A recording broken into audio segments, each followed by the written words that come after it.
Filho, necessito para ver da mera letra além a ti, Senhor, e meditar no teu excelso amor.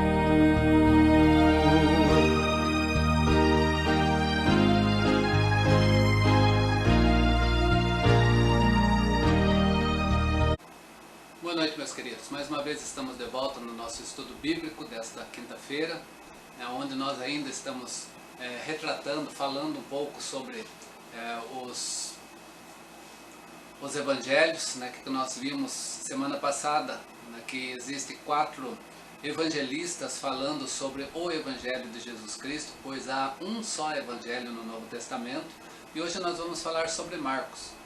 Marcos é aquele que proclama Jesus Cristo, destacando a sua divindade, ele como poderoso Filho de Deus na face da terra, não desmerecendo que Marcos também vai falar de Jesus Cristo como Filho do Homem, o Deus encarnado.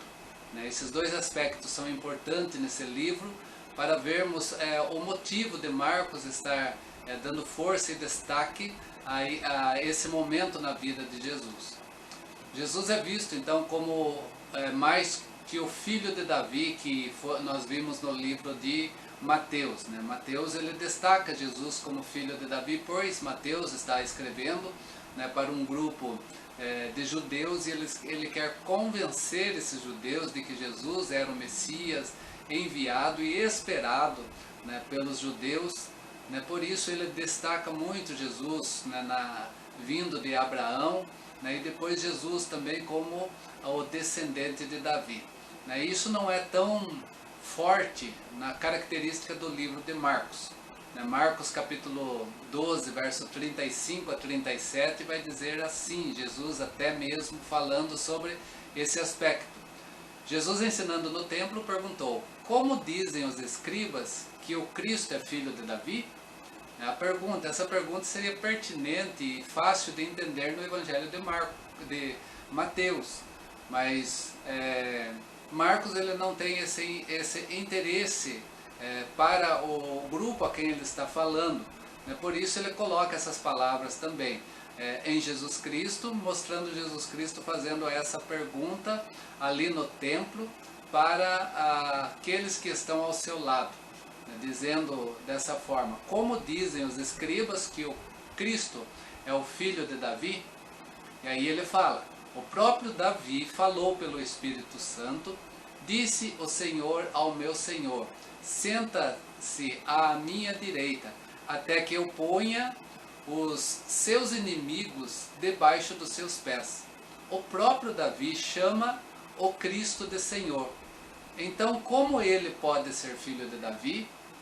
E a grande multidão o ouvia com prazer. Nós temos aqui nessa expressão que disse o Senhor ao meu Senhor, na verdade disse Yahvé, o Deus Todo-Poderoso, ao meu Senhor Adonai, ao Cristo. O próprio Pai conversando com o Filho nesse sentido. E aí Jesus, segundo o relato do Evangelho de Marcos, quer mostrar que o próprio Davi falou que Jesus Cristo era Senhor, destacando a sua divindade, não necessariamente a sua genealogia, conforme Mateus traz no seu Evangelho. Para Marcos, então, Jesus é o Evangelho em ação.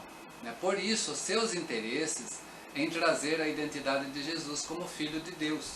Marcos era judeu, mas o seu interesse ao escrever o seu Evangelho não era os judeus conforme Mateus, mas ele tinha o interesse de que o seu Evangelho chegasse aos gentios e os gentios pudessem ouvir e entender o Evangelho de Jesus Cristo. Em especial, há uma parte da teologia que diz que ele está escrevendo aos gentios romanos. Por isso ele usa no seu Evangelho muita da linguagem conhecida pelos romanos, como centurião, e outros mais que nós vemos no livro de Marcos. Ele vai pegar expressões romanas e coloca dentro do seu livro, né, para que eles possam compreender melhor aquilo que ele está dizendo. Nesse alvo, então, Marcos não se preocupa muito em citar também as escrituras do Velho Testamento, como fez, e nós vimos ali, Mateus, né? Mas aos gentios, né, essas questões do Velho Testamento, que não era tão pertinente à vida deles, né, não traria tanto impacto, ou o Evangelho de Mateus não daria tanto impacto aos gentios, né, para mostrar Jesus como o Messias. Os judeus não iriam compreender de forma mais profunda os relatos do Antigo Testamento. Por isso que no capítulo 1, verso 1, já iniciando o Evangelho de Marcos, nós vamos ter essa chave de interpretação do livro que ele já coloca. Princípio do Evangelho de Jesus Cristo, Filho de Deus. Ele quer mostrar quem? Jesus Cristo como Filho de Deus, né? E logo a seguir ele vai mostrar que esse Filho de Deus encarnado também é o Filho do Homem, né? O Filho do Homem é uma expressão também forte para os judeus também no Velho Testamento, mas ele inicia mostrando o princípio do seu Evangelho. O alvo do seu Evangelho é mostrar que Jesus Cristo é o Filho de Deus. E notamos isso muito forte, né, nos capítulos. Capítulo 1, verso 11, o pai falando com o filho quando Jesus está sendo batizado ali no rio, né, o batismo de preparação, que era o batismo dos judeus que aguardavam a vinda do Messias, né? Então Marcos relata dessa forma: veio uma voz dos céus que dizia: você é meu filho amado, em você me agrado, né? O pai falando isso ao filho, né? Capítulo 9, verso 7, o pai vai repetir isso da mesma expressão, mas agora falando com os discípulos, lá no Monte da Transfiguração, né, quando Jesus estava ali com Elias e com Moisés, né, mostrando, né, toda a expressão do reino, né, Elias simbolizando e representando os profetas, e Moisés simbolizando e representando a lei, né, e Jesus Cristo ali o Senhor, né, pleno, né, da lei e dos profetas, que era, né, o sentido do Velho Testamento. Então naquele momento o relato de Marcos é este: a seguir veio uma nuvem que os envolveu, e dela veio uma voz que dizia: este é meu filho amado, escutem o que ele diz, né? Mais uma vez destacando aí a divindade de Jesus Cristo, o Pai falando aos seus discípulos. No capítulo 12, verso 1 a 12 e versos 35 a 37, é um texto mais longo, depois você pode ir lá e estar analisando. Jesus Cristo, ele dá testemunho de si próprio, mostrando ser ele também o Filho de Deus. Ele traz toda essa prerrogativa de Filho de Deus para dentro de si, no capítulo 12 de Marcos. Marcos ainda vai destacar o quê? Que diante dessas questões, a falta de fé e de entendimento está na vida dos discípulos em reconhecer. Os discípulos têm dificuldade no Evangelho de Marcos de reconhecer Jesus como Filho de Deus. Mas ao contrário, e aí entra a questão de Marcos escrevendo aos gentios, né, os gentios, né, não tem tanta dificuldade em reconhecer Jesus como Filho de Deus. E nem mesmo, e aí Marcos destaca de uma forma acentuada, até mesmo os demônios reconhecem Jesus como Filho de Deus.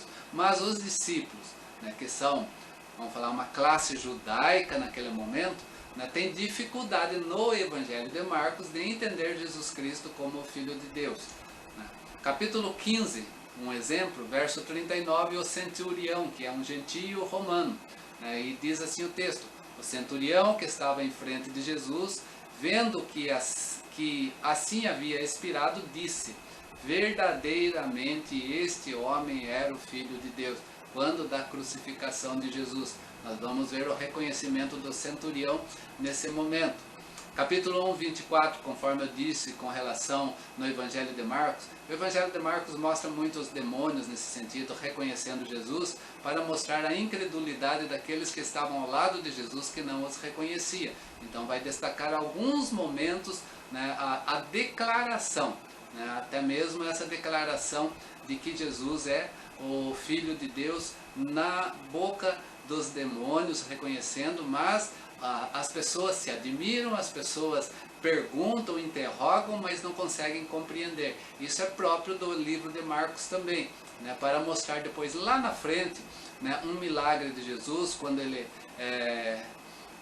pega e cura um cego em duas etapas, né? Primeiro ele cura o cego e pergunta se o cego está vendo, ele fala que vê em partes, né? Vê homens, mas como árvore, como folhas, e depois Jesus vai novamente e faz a cura acontecer de forma plena, né? Por quê? Porque no primeiro momento ele está falando nessa cura que essa é a visão dos discípulos, essa é a visão da multidão ao seu lado, que olham Jesus parcialmente, mas Jesus quer ser visto na totalidade. E na totalidade até mesmo, e aí o Evangelho de Marcos vem falar, até mesmo os demônios entendem que Jesus é o Filho de Deus. Olha o que diz o capítulo 1, verso 24. O que você quer conosco, Jesus Nazareno? O próprio demônio falando. Você veio para nos destruir? Sei muito bem quem você é, o Santo de Deus, né? Mostrando que Jesus era o separado de Deus, né? O Filho de Deus nesse sentido. Capítulo 3, verso 11 ainda. Também os espíritos imundos, quando ouviam, prostravam-se diante dele e gritavam, você é o Filho de Deus. Capítulo 5, versos 6 e 7. Quando de longe viu Jesus, correu e prostrou-se diante dele, gritando em alta voz, o que você quer comigo? Jesus, Filho do Deus Altíssimo, por Deus peço-lhe que não me atormentes. Então os gentios reconhecem com facilidade, os demônios entendem isso, mas diante da multidão que cerca Jesus, diante dos seus discípulos, há uma dificuldade em reconhecer Jesus como Filho de Deus. Essa é a denúncia no livro de Marcos também. Assim Marcos vai evidenciar o quê? O poder em Jesus Cristo, nos seus milagres, para provar aos gentios que Jesus Cristo é o Filho de Deus. Por quê?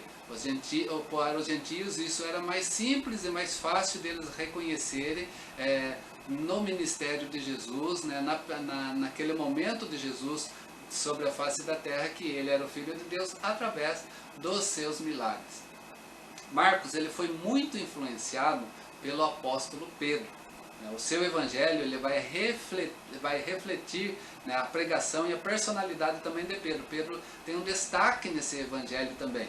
Né? É um discípulo que também mostra ação nesse evangelho. Por que disso? Alguns afirmam que é João Marcos, discípulo de Pedro, aquele que depois vai andar com Paulo, né, na sua viagem com Paulo e Barnabé, e depois vão ter desentendimento, né, Paulo prossegue sozinho e Barnabé e João Marcos, ou Marcos, né, vão prosseguir para outro caminho. Mas alguns afirmam que esse João Marcos é o discípulo de Pedro, que escreve o quê? Que está escrevendo também as memórias de Pedro, né? Por isso ele deixa uma característica forte de Pedro no seu livro, né? E Pedro já velho vai estar relatando tudo que ele viveu e vivenciou então com Jesus Cristo, né? E João Marcos, sendo seu discípulo, vai estar relatando, vai estar colocando isso como um evangelho. Isso é a afirmação de um lado da teologia.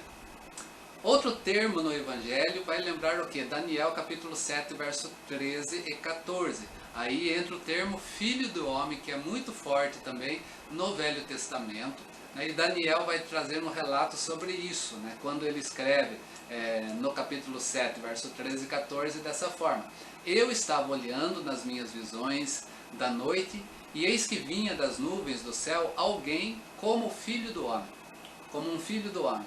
Ele se dirigiu ao ancião de dias e o fizeram chegar até ele. Foi-lhe dado o domínio, a glória e o reino para que as pessoas de todos os povos, nações e línguas o servissem. O seu domínio é domínio eterno, que não passará, e o seu reino jamais será destruído. Segundo Daniel, o Filho do Homem seria uma pessoa muito elevada sobre a face da terra. né? E em todos os 4 evangelhos, Jesus fala de si mesmo como Filho do Homem, mostrando que ele faz o quê? Que ele cumpre essa profecia, né? Cai e sobre ele, né, a realidade dessa profecia.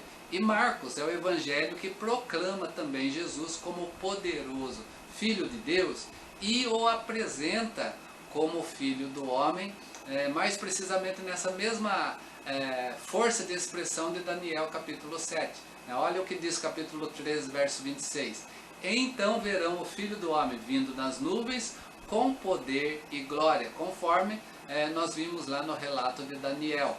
Então é uma força que o evangelista Marcos traz também sobre Jesus nesse termo Filho do Homem. Capítulo 2, verso 10. Mas isto é para que vocês saibam que o Filho do Homem tem autoridade sobre a terra para perdoar pecados. O Filho do Homem tem autoridade até mesmo para perdoar pecados, mostrando também a sua divindade, né? Mas ele como Filho do Homem nesse sentido. Capítulo 2, verso 28. Assim o Filho do Homem é Senhor também do sábado, mostrando também a sua divindade, mas como Filho do Homem, ele é Senhor do próprio sábado, ou ele é o Senhor daquele dia especial que os discípulos têm na presença de Deus, né? E Jesus está sendo Senhor também nesse dia, por assim dizer. Uma característica do Filho do Homem mostrada em Marcos é o seu mistério, né? Ele é Filho do Homem, poderoso, conforme nós vimos nesses relatos, mas ele é um Filho do Homem também à luz de Isaías 53, e isso Marcos também vai mostrar, né? Ele é exaltado, como diz Daniel, ele é poderoso, como diz Daniel, ele tem autoridade, como diz Daniel, mas Marcos também vai mostrar que como Filho do Homem, ele é o humilde servo do Senhor de Isaías 53. Logo, há um mistério no Evangelho de Marcos para mostrar Jesus como Filho do Homem. Capítulo 10, verso 45, é a chave do Evangelho de Marcos nesse sentido. Pois o próprio Filho do Homem, aquele que é engrandecido, exaltado, conforme Daniel, não veio para ser servido, mas para servir e dar a sua vida em resgate de muitos. Logo, ele coloca o Filho do Homem onde? Em Isaías 53, nesse sentido, na sua forma humilde, de servo, sofredor sobre a face da terra. Logo, o Jesus do Evangelho de Marcos é mais que um homem, mas também é um homem, né? Um Cristo que experimenta com profundidade as emoções humanas sobre si. Ele traz todas as características humanas para dentro de si. Ele se entrega na mão dos homens, capítulo 9, verso 31. Ele se entrega na mão dos judeus e dos gentios, capítulo 10, verso 33. Ele se entrega na mão dos pecadores, capítulo 14, verso 41. Isso retratando o Filho do Homem, mais na figura de Isaías, do servo sofredor. E diante dele, os homens olham para tudo o que acontece em Jesus e se admiram, diz o capítulo 1, verso 27.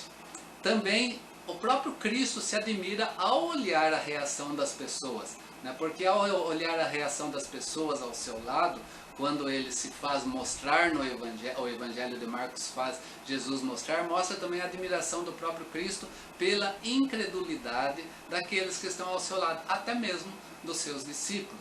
Capítulo 6, verso 6, capítulo 16, verso 8. O Evangelho ainda divide o ministério de Jesus em duas partes. A primeira parte, o período de êxito de Jesus em relação à multidão, né? Ou Jesus como Filho de Deus. Né? Capítulo 1, verso 1 a 28 é um exemplo que vai trazer para nós. Mas também vai mostrar o quê? Que pela incompreensão do Filho do Homem, né, em Jesus Cristo, na figura de servo sofredor de Isaías, a narrativa da paixão, né, nós vamos ver como a segunda parte, quando até mesmo os discípulos o abandonam cada vez mais, né, a multidão vai deixando Jesus, capítulo 8, verso 31, até o capítulo 16, verso de número 8. Marcos então nos traz um pouco aí desse comentário, vindo do próprio evangelista, né? Nos traz pouco do comentário vindo do próprio evangelista. Ele não comenta tanto, mas ele deixa o quê? Que o leitor veja tudo isso, que o leitor analise tudo isso em Jesus Cristo e tome a sua decisão a respeito de Jesus Cristo, né? Jesus Cristo como Filho de Deus, Jesus Cristo como Filho do homem, né? Jesus Cristo na sua divindade, né? 100% Deus, e Jesus Cristo também na sua humanidade, com toda a característica humana sobre si. Jesus Cristo 100% homem, nesse aspecto teológico que nós temos sobre Jesus. Marcos então vai trazer isso e deixar que o leitor possa analisar toda essa questão e tomar a sua decisão em relação a Jesus Cristo. Mas ele vai apresentar e denunciar isso, né? A reação dos ouvintes, admiração, incredulidade e medo, né? Essas são as reações que vamos ter também diante dos ouvintes, né? E ele vai deixar o leitor se colocar também nessas três reações aí, para ele também se enxergar e se entender diante delas também. Assim, encerrando o livro de Marcos, essa é a atitude geral, em geral, dos homens no Evangelho de Marcos, né? Espero que tenha entendido um pouco sobre esse Evangelho. Agora volta ao Evangelho e lê ele na sua totalidade e vai compreendê-lo nesses aspectos e vendo o que esse evangelista queria trazer, né, do Evangelho de Jesus Cristo, né, nesse aspecto para também chegar aos gentios. Semana que vem vamos falar sobre o Evangelho de Lucas. Lucas, ele é um historiador, Lucas é um cientista. Nós vamos ver isso semana que vem, quando ele escreve não apenas o Evangelho, mas ele prossegue, né, escrevendo também os atos na igreja primitiva da ação do Espírito Santo. Isso nós vamos ver um pouco então mais acentuada semana que vem, né, para nós prosseguirmos e terminarmos nessa primeira etapa do Novo Testamento, que são os evangelhos, contando um evangelho. Espero que possamos estar juntos para compreendermos mais sobre isso. Que Deus abençoe a sua vida. Amanhã nós teremos a nossa devocional, sábado nossa escola bíblica e domingo nosso culto a Deus, né, tanto online quanto presencial para aqueles que ali podem estar. Uma recomendação da parte da Secretaria de Saúde, aqueles que têm alguns sintomas de síndrome gripal, se possível, mesmo que não seja do grupo de risco, não estar presente nas reuniões, né, até que saiba se esses sintomas são pertinentes à gripe, né, aos resfriados mesmo, né, por questões dos números de contaminação que estão no nosso meio. Então vamos olhar para isso também com muito cuidado, né? Se tem sintomas, se tem febre, procurar, né, o hospital para que ali eles possam estar orientando ou até mesmo fazendo teste para poder descobrir, né, a causa de tudo isso. Mas cremos, com a graça de Deus e conforme estamos vendo, né, a vacina possivelmente possa estar em breve, né, no nosso meio, né, com a graça de Deus, né, e oramos a Deus por isso, né, e vamos estar nos cuidando, né, nesse momento, porque cuidar de mim para você, cuidar de você para mim, essa deve ser então a nossa visão também nesses dias. Que Deus abençoe a cada um de nós, um abraço em Cristo Jesus, né, desse irmão também em Cristo, e possamos estar juntos todos os momentos, às 19 horas, não vamos esquecer. Precisando de uma ajuda, precisando de uma conversa, de uma palavra pastoral, né, procurem-nos. Né? Não posso estar nesse momento muito próximo, mas nós podemos estar juntos, sim, nada impede, né, que nós possamos estar juntos, conversando, nós podemos ver os meios para isso, para podermos nos ajudar uns aos outros nesse período. Né? Deus seja com todos nós. Abençoa Jesus, partiste o pão, alimentando a imensa multidão.